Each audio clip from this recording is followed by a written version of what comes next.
Hey there, Saber fans. Shamim here, along with a very special guest, Christian Gale of RGV Custom Sabers. Say hi. Hi. How's it going, guys? Say hi again. Hi. Again. At the end. Again? Yeah, oh. It's a hi again. Hi again. There you go. You guys don't see my face very often. Whenever I do a video reveal, it's my hands. It's your lovely, delicious, my lovely, beautiful, wonderful modeled hands. Yeah. That I hate very, very much. He hates me. I do. I really hate this guy. And your hatred of me has inspired others to hate me too. It's what I do. I inspire people. I bring out the best hate in people is what I do. No, so for anyone who's watching who doesn't know the story, I've known Christian now for several years. We're both local here in Minnesota, part of the custom saber community here in Minnesota, and I fancied myself decent at weathering, sabers. And then this fool comes along and blows my weathering work out of the water. I mean, his weathering is spectacular. The rust and the distressing that he's able to do on his sabers is just, it boggles my mind. So I'm looking at, every month or so he brings a new custom weathered lightsaber to the TSL, and I'm taking a look at it and I'm like, God damn, that looks so good. I hate you. So that's kind of how the joke started of me hating Christian, because he's so good at weathering. So like he does something, it inspires me to like try something else to one up him, and then he comes back a month later and just blows me out of the water again, and I'm like, God damn it, I gotta up my game again. So we're actually gonna be taking a look at one of Christian's custom builds here today. So I'm going to turn it over to you, let you talk about it, because I have no idea what the hell's going on in this custom saber. I'll let you talk about it. Okay, so this is a Corbanth DV6. Inside, it's got a Prism 5.1. Yeah, Prism 5.1. This was one of my first Prism 5.1 installs, and it's very special because it's a NeoPixel saber, which I know that Shamim hasn't had a lot of personal experience with NeoPixel sabers, so I thought I would bring it over and we'd mess around with it. Yes, so surprise to everyone in the YouTube audience who gets to see me review a NeoPixel lightsaber. Yeah! Y'all get your wish, finally. Yeah! I'm slowly but surely moving towards getting ready to think about jumping on board the NeoPixel train. You're getting ready to think about maybe, possibly getting ready to jump on the NeoPixel train. Yeah, so maybe. I'm not saying never. I'm saying maybe. I've never been an early adopter of technology. Like, even just now, it's been like several generations of open source Teensy boards, and I'm just now getting in on like the Profi board. Same here. So, I'm kind of a Plector fanboy. Yeah, I'm a Plector fanboy. I'm a Pector flanboy. I'm a Pector flanboy. I'm a blah blah blah blah blah. So I haven't really done open source stuff. I have an install or two that do have open source boards. I have no idea where they're from. I just gotta put them together. But yeah, but I'm a Plector fanboy myself. NEC is cool. NEC's got a lot of features, and I dig that. But my heart is with Plector, and so I'm just now getting on the Profi board run, like that, a few days before it's over. Like I'm looking forward to it. I'm excited. There's like 1,800 orders on it, which is crazy. So, the price is down to about $31 per board. Yeah. And like with all the features that this has, this board could easily be $100 minimum. Yes. Easily. Yes. Minimum. So if you haven't yet and you want to get in on the Profi board run, the Profi is basically like the Teensy saber. It's the next generation of Teensy, basically. There's tons of features, and it supports NeoPixel, and in-held LED. It can do both. True. So that's important for me because I'm not sure about this NeoPixel thing yet, but I am all about the smooth swing that the open source Profi and Teensy boards can do. So that's really what's drawing me to it, is being able to have the smooth swing, and I'm really looking forward to trying to adapt a lot of my own custom sound fonts to use the smooth swing feature. So look forward to some of those videos coming out in the next few months as the Profi boards start getting produced and then shipped out to people. But we're not talking about open source right now. We're talking about NeoPixel Yes. and his weathering. So let's get So- back on track. Yeah. Tangent. So this is my DV6. It has been weathered and modified as well as I could get it for accuracy. Yeah, you've done a spectacular job on this. The main thing I did, Show it up closer to the camera. Some first of the thing I weathering did, I and don't know stuff if I that can scoot up to the you've done. camera. Yeah, you can. Right So the up first camera. thing I did, or one of the first things, was I angled the grips. Yeah, you did. Because the grips on the prop are angled.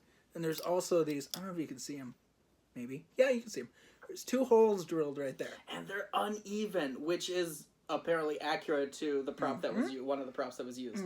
So that's really cool. The story behind the holes is this prop is a Graflex that they used as a stunt prop in Return of the Jedi.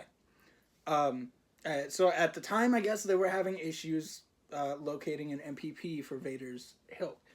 And so they had a Graflex, and they took the Graflex, and they modified it, and threw some black stuff on there, and turned it into a Darth Vader saber. And so these holes are from where the original grips on the Graflex were attached. Because in episode 5, there were 6 grips with screws on the top and the bottom Yes. to hold it in because it was so cold filming in Hoth, apparently, that they needed to just kind of screw them in with black screws. Yeah. And so it makes sense then when you opt now for 7 grips that the alignment is going to be slightly off, and some of the pre-drilled holes from the previous film's props are going to show through. So Yes. that's really interesting. Yeah.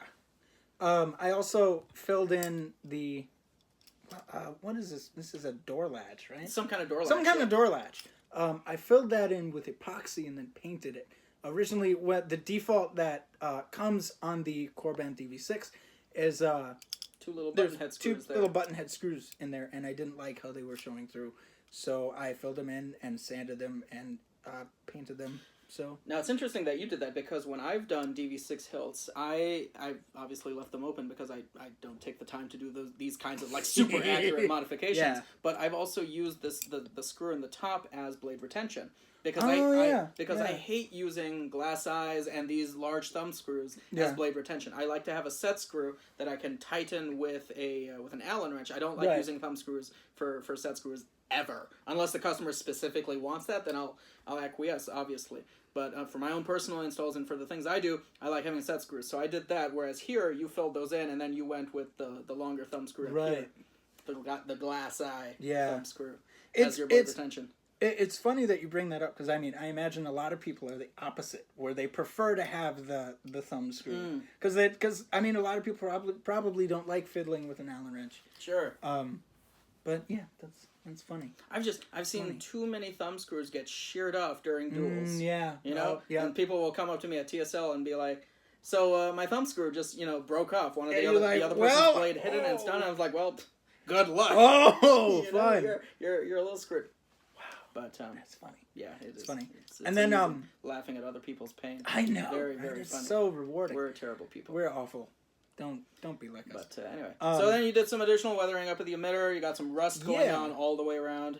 Yeah, very, I don't know very, if very it'll show subtle. up. It's very really subtle. But when you look at it, it looks like this could have been a prop from 20, 30, 40 years ago that you just found and cleaned up a little bit. Here. Just a little bit. Lighting and there's rust. Not too good here, but there's rust inside the little bit of the glass eye screw, which is really, really cool. And then there's rust on the in between the grips and just griminess. Now you replaced the pommel end cap and the cobalt, is that right? Yes. This is from Wanawanga. Actually, these are Wanawanga. These are both from Wanawanga. And I did extra drilling under the D-ring here to allow for sound venting. And those are rivets you got there? They are. I can't remember the size of them. Actually, they were the ones that came with the cobalt. Okay. Yeah. From Wanawanga. From Wanawanga. So makes sense. Yeah, it's taller and the cobalt it's taller and more dull than the one that comes chrome and shiny with the one that comes with the kits. So yeah. And then I also I don't know if you can see that right there. Yeah. This part here I dremeled out because I was looking at reference photos, and from what I could tell, this piece of metal here was just like a metal strip that was wrapped around and then fit under here as this was attached on. So there was a gap where the middle underneath here. of the flash gun showed through. Yep. So to simulate that, you sanded some of that off. You Dremeled that off. Interesting. Yeah. So like we said, it's a Prism 5.1. It's 7/8 that nice chassis. 7/8 blade holder. It's a Goth. I believe it's the Master chassis. Probably. He has the Master DV6 Master chassis. It's beautiful. It's really quite nice. Here's my red crystal. This is a real quartz crystal. I'm not a fan of 3D printed crystals. Same. So I opted for one quartz crystal. The chassis itself was weathered and painted up with iron oxide paste. So that's real rust. If you it's real rust. You're real rust. Your mom's real rust. Savage. Yeah, and then this show off the flaps there. Slides up, and then right there you got access to your SD card. And Fantastic then design. it slides back down. Yeah. Major props to Darth Rio of Goth 3D Designs who designed this chassis. Really nice. Yeah. And then it's a 28mm Adrian Tan Saber Essentials. Good speaker. I love his speakers. Do you have yours set at 3 or 4 volume right now? This one is at 4. So it is at the max. Yeah. I have Even a Star though Killer. It's recommended to set at 3. I have a Star Killer that has a 31mm speaker from him, and that's pretty cool. It's too loud. It hurts my ears. So I turned it down because it was too loud. Painfully loud sabers is what I'm all about. We've talked for like 12 minutes already. Let's fire up the saber. Yeah. Now, one of the things that I didn't originally like about NeoPixels is that you couldn't, there was no light coming out of the saber without a blade installed. Like all the blade and light electronics was housed in the blade. So I didn't like that originally when I first learned about NeoPixels. I was like, I want a little bit of shine through up at my emitter without the blade having to be in there. I want that. So a few people have started customizing and modifying, making their own NeoPixel blade plug. And I'm sure eventually this will catch on and it will be more of these will be made and it'll be like more part of the community. But for now, it's a bit more of a customized thing that people are doing. Yeah, and I know that Vader's Vault is planning on doing. They? Okay, they are planning on doing NeoPixel blade plugs. That's good. That's good. But yes, you just stuff a bunch of. Let me see if I can pull it out. And so I did for these. There we go. It is the TCSS connectors. So there's like 6 or 7 NeoPixels inside this blade plug with some diffusion and stuff. I don't know if you'll be able to see down there. Probably not. Not with the light. Not with the light the way it is. Okay. But there's the pogo pin connectors from the Custom Saber Shop. I love those. They're so good. Pogo pins. So you don't have to index your blade in any way. You just plop it in with any orientation, and it makes contact, and you're good to go. So it's all the way in there. Yep, there's the contact. Let's get her fired up. Yeah. So the first font I have on here is DVR1. You were the one that got me into DVR1. So good. That is my favorite, as of right now, my favorite Vader font. I think so, yeah. Yeah. Best Vader font. For me personally, it's really nice. So. What I really like about this hum over some of the other Rogue One Vader hums, as I've mentioned, is the hum. Sorry. What I like about this Vader font more than I like about the other Vader fonts is that this hum is deeper and bassier. Yeah. Some of the other Rogue One hums, or some of the other Rogue One fonts, the clashes are good, the swings are good, everything else is good, the power on is really nice, but the hum is just a little too high, a little too airy for my personal taste. For a Vader hum, I want it deeper. So that's what I feel DVR1 accomplishes. So that's my go-to for Darth Vader fonts. Swing it around a bit. Yeah.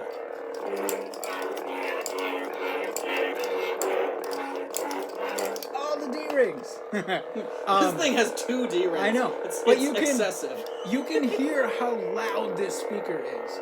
And, I mean, there's no sound vents visible at all. And it's ridiculously loud. Cool. So, those clashes. Those clashes are great. Yeah. So even with the NeoPixel blade plug, go through some of the RGB color changing in here as well.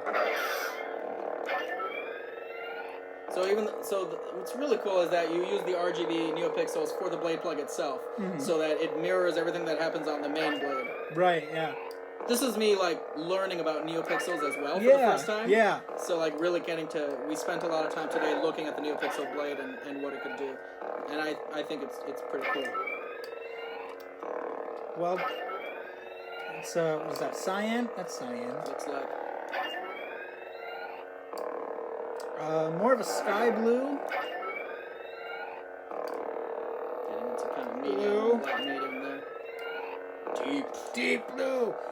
This particular strips of NeoPixel, I mean, they do vary, like the color shades and stuff do vary. But this particular shade, you get a nice royal blue. Not all of them have that nice royal blue. Some of the blue is like more of a sky blue. It just depends on where you get them from. But, purple. Let's get back to red and throw the main. Yeah. Make me have to cycle through all the colors.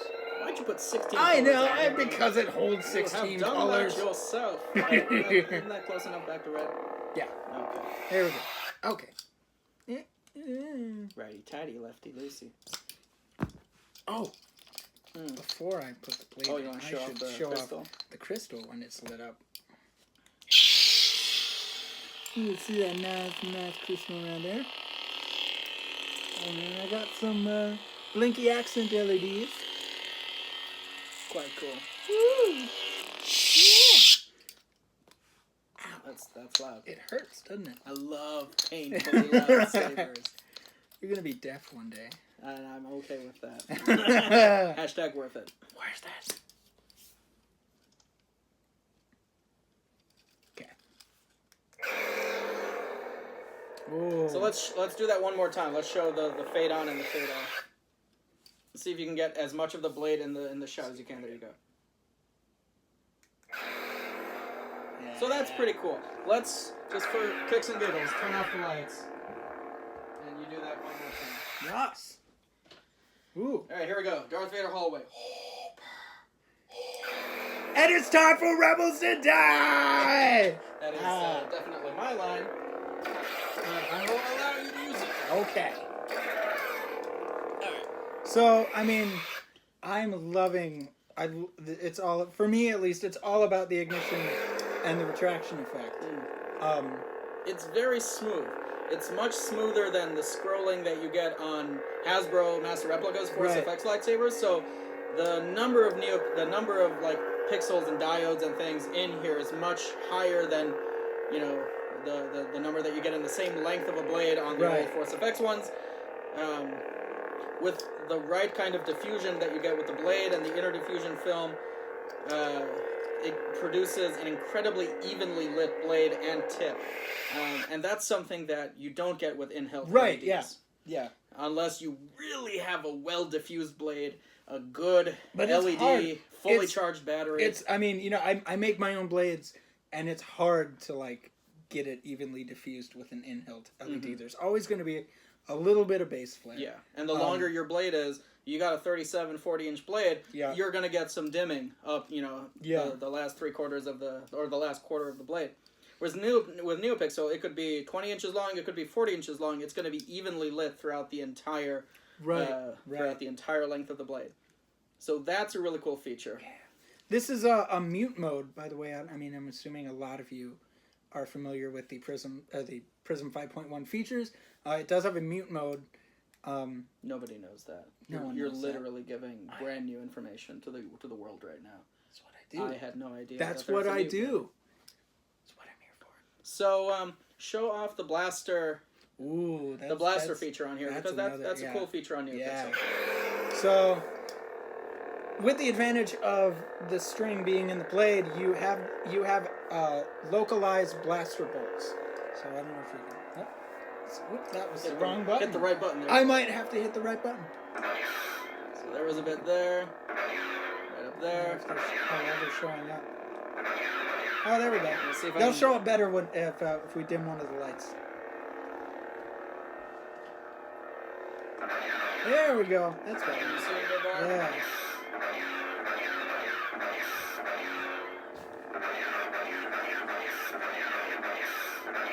So you can see that.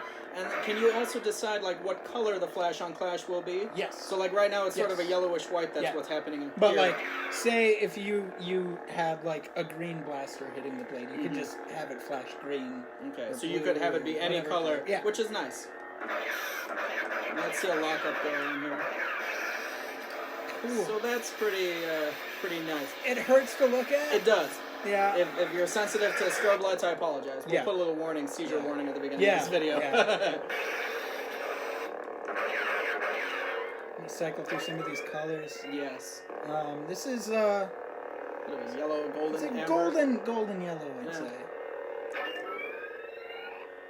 It's more of a Light lime green. yeah. Solid green. Oh, look at how bright and beautiful that. Now green show looks.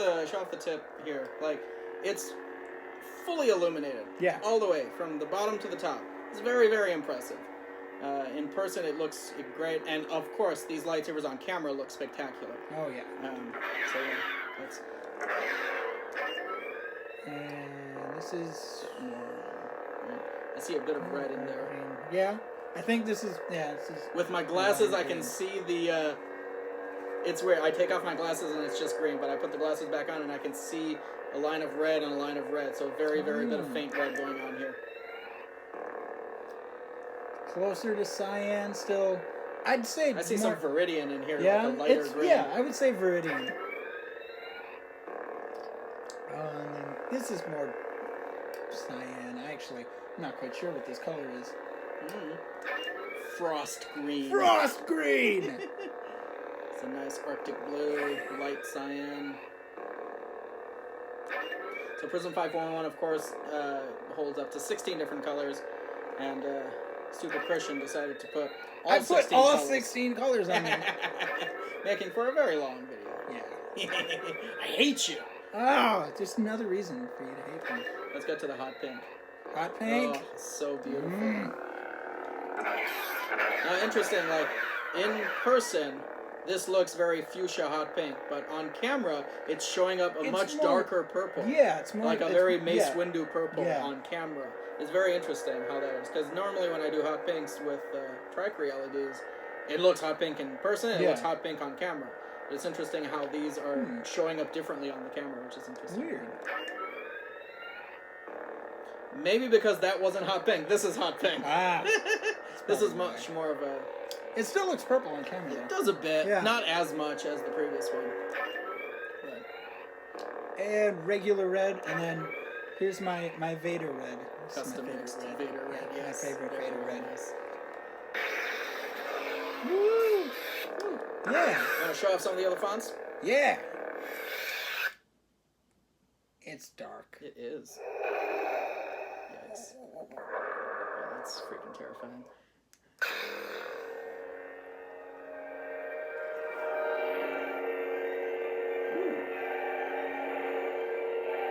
This is Rogue One.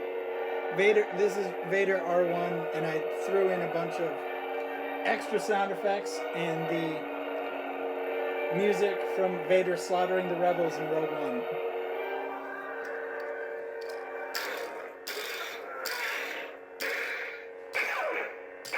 Oh, I heard some of the screams. Yeah, in some this, of the clashes have screams. There was one.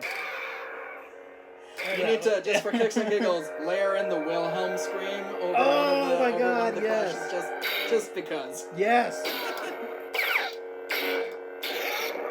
That's the one I was looking for. Help us! Help us! It's so good. Was he screaming launch? He was screaming at the end? launch. Yeah, that was, Yeah. no. Whoa! Was not expecting blue. Yeah, me neither. No, that's the one. It's cool. That's cool. Turn on the light Yeah. so they can see our beautiful, gorgeous faces. This is can't remember what this one is. It sounds like maybe Vader OT from Mad Cow. Ought.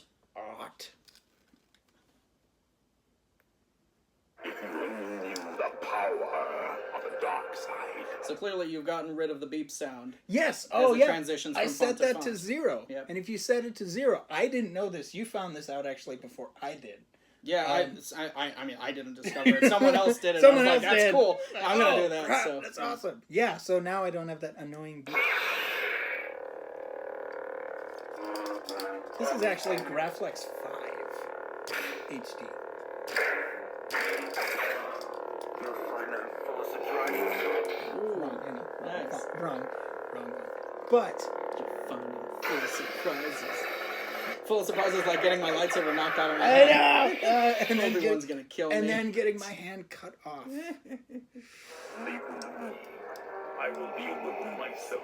And this is your Darth Vader Return of the Jedi font. Vader 6. Yes. I love these clashes.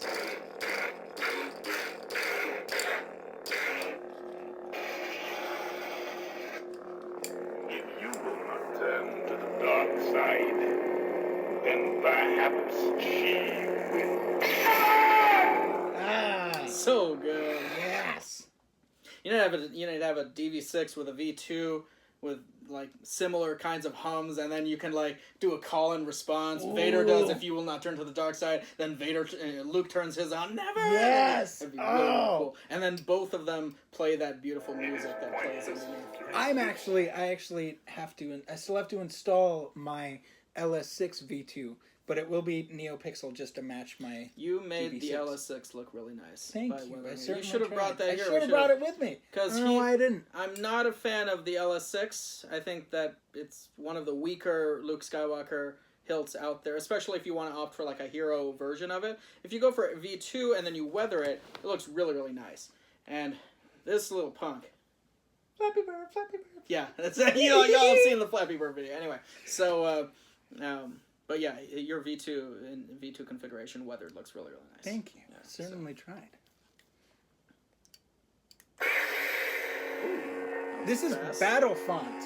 Yeah. Mainly because this is the saber that Vader uses in the new Battlefront video games. So I threw it on there. Just for kicks and giggles. Just for kicks and giggles. Your blast, your trigger happy. Oh, yeah. You love this.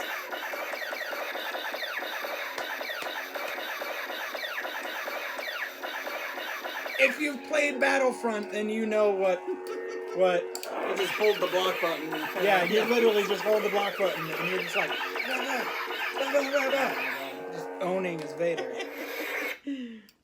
And then back to DV1, I believe. Just gotta hear these clashes again. Oh, So that now, one. so I want to ask something. So Yeah. for the fonts and the sabers that require it or that look good with them, snap hiss immediate ignition is very important to me. So like for a Luke V2, I don't want the blade to scroll like it does like with Vader's or some other sabers. I want it to immediately pop on all pixels all at once. Can I control that on NeoPixel? Yes. So I can. Yes, you can. So I can still get Yeah. my snap hiss, my Yeah. right. Okay, that's good. I believe it's like a setting like light stick or something, and you set it from 0 to 1, and then it'll or something like that. Don't quote me on that. I don't know if it's true, but it'll make it so they all come on at the same time. Perfect. Yeah. That's knowing that I can have that makes me, much more interested in NeoPixels, especially now also that Vader's Vault is offering, their own fully assembled blades that you can just purchase them. You don't have to make your own NeoPixel blades. I just have to wire up the connectors inside the hilt itself. That also makes it much more enticing than the whole NeoPixel thing, because blades, making them apparently is very time consuming. You made this blade yourself. I did. I made this blade myself, and I mean, I've made them before, so this one went a lot quicker, but my first one took a really long time to get right. But once you get it down, it's like as anything, it takes practice. Of course. But like knowing that Vader's Vault, that is such a well-established company and that has such good quality of craftsmanship and customer service, knowing that they are making the blades and that they're putting their seal of approval onto all the wiring and everything that goes into it, makes me feel better that like I don't have to worry about, did I solder all the little tiny NeoPixel connections together properly? Did I do everything correctly? I just know that that's done and ready to go, and that's a weight off of my shoulders. And a weight off of course, many other people who want to try NeoPixel may be comfortable in, wiring up the little connector inside the hilt, because that's relatively easy. It's about the same number of connections as, a Tricree LED, if not even fewer. But the NeoPixel, as you said, is very daunting to some people. Yeah, it can be, itself. but once you get it down, it is. I mean, it depends on the connector you're using, but it is actually. Like the one I have in here, on the blade side, it is 6 solder points. Mm. So, So it's the same it's number of solder same points as as a a Tricrete. Tricrete. Okay, well, there you go. But yeah, the previous, I mean, with what we would do before the TCSS connectors came out, a lot of people would use what are they called, like DIM plugs, or even like stereo jacks, and those are the stereo jacks you don't have to index when you put the blade in, but apparently you can't have power.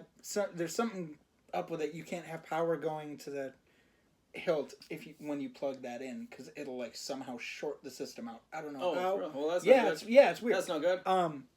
But ever since the TCSS connectors came out, it's been much easier to actually put these together.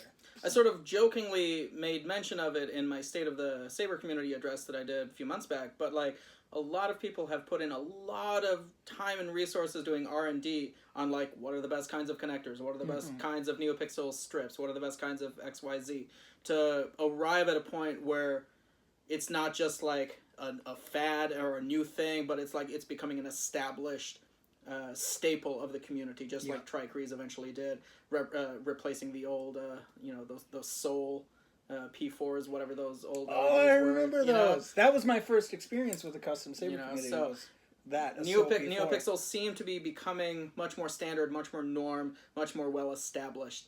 And now that a lot of the kinks are being worked out, I'm much more willing to get into it because, like I said, I'm not an early adopter. I don't like to troubleshoot new things or test drive prototypes very much. That's just not what I personally like to do. I like to have a well-established product that has been tested by other people. All the kinks have been worked out. I'm lazy like that. And then I like to take it out, and then I like to do my own thing with it and use a well-established product. So now it's becoming well-established. I'm much more willing to try it out. Yeah. So cool. That's pretty cool. That's awesome. So possibly, I'm not promising anything, but possibly stay tuned for possible NeoPixel installs from yours truly. Possible.